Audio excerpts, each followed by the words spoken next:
সুন্দর দেহ জীবন রেখা ভাই যে কিসের জন্য আপনার কাছে থেকে দূরে থাকে কিছুই তো বুঝি না ভাবি।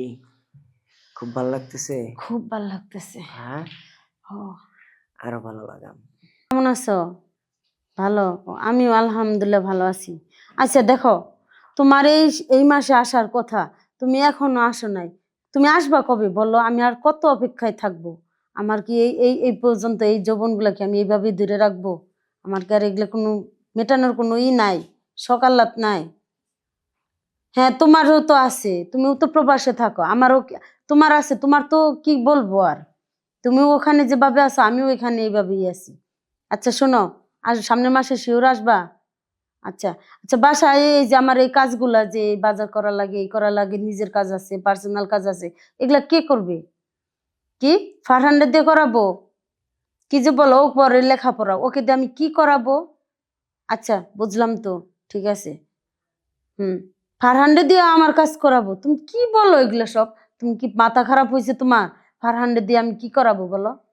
ও, যা ইচ্ছা তাই?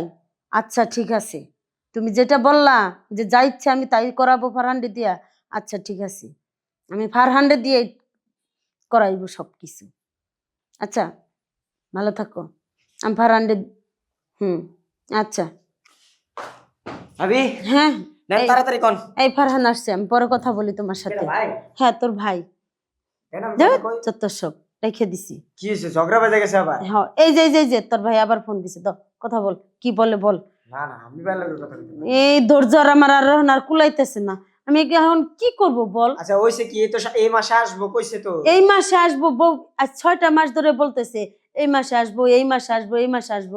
আমার আর ধৈর্য এখন, আমি আর অপেক্ষা করতে পারবো না। কি হইছে একটু সরাসরি আমারে কোন। কি হয়েছে মানে? তুই বুঝস না কি হয়েছে? বাজার করা লাগে, ঘরের কাজ করা লাগে, আমি সবকিছু সামলাইয়া তারপরও নিজেকে যেভাবে কন্ট্রোল করে রাখতেছি এই ভরা যৌবন নিয়ে, আমি আর কত কন্ট্রোল রাখবো বল। যৌবন মানে এই কথা কি কইতেছেন? ভাই তো বাড়িতে না, এটা বুঝলাম। সে তো শোনেন প্রবাসে গেছে চাকরি বাকরি করতে, কষ্ট মষ্ট করে। তার তার যে জিনিসটা সেটা তো আপনি ধরে রাখবেন তাই না? তাই কি অন্য কাউরে দেয়া যাইবো? এখন তোর ভাইকে বললাম, আমি বলছে তোকে দিয়ে যা ইচ্ছে তাই করাইতে। এখন শোন, আমি তোকে দিয়ে যা ইচ্ছে তাই করাবো। শোন, তোর ভাই এখন 1 মাসে আসুক না 6 মাস পরে আসুক বা 5 বছর পরে আসুক, আমার কোনো দেখার বিষয় না। আচ্ছা তুই বলতো, আমি এই ভরা যৌবন নিয়ে আর কতদিন এভাবে থাকবো বল? আমি আপনার মানে বুঝতেছি না। হ্যাঁ, কি তুই তুই কইতেছেন? কি একটু বুঝোস না? দেখছস কি অবস্থায় আছে আমি, জ্বালাই। শুনেন, আপনি আমার ভাবি লাগেন মানলাম। আপনার কাছে যে আমি আসমু, আমার ভাই যদি একবার জানে এটা আরে নিয়ে। শোন, তোর ভাই জানবো না?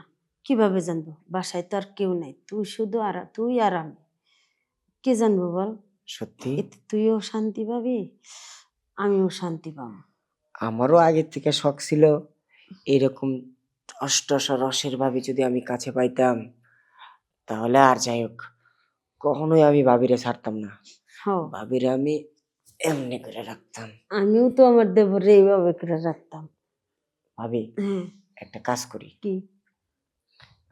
এখন তো কেউ নাই, আর এইসব বিষয় কিন্তু বাইরে কোয়া যাইব না। আরে জানবো না এগুলো, কারে বলবো বল? জানবো না কেউ। শুয়ে পড়ে আচ্ছা, একটু সময় এনজয় লাগবে। করি দুজনে, তারপরে গল্প করবো, আচ্ছা, কেমন? বাইরে কিন্তু কইবেন না। না বলবো না, পাগল, মাথা খারাপ। তাও এই সংসার ছাড়া যায় না।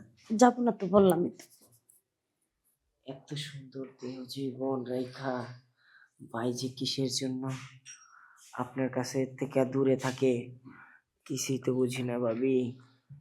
খুব ভালো লাগতেছে। খুব ভালো লাগতেছে। হ্যাঁ, ও আরো ভালো লাগাম, আরো মজা দেব।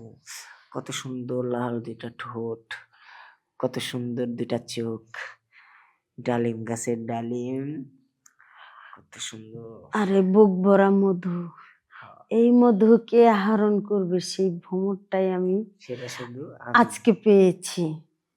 আচ্ছা দাঁড়ান।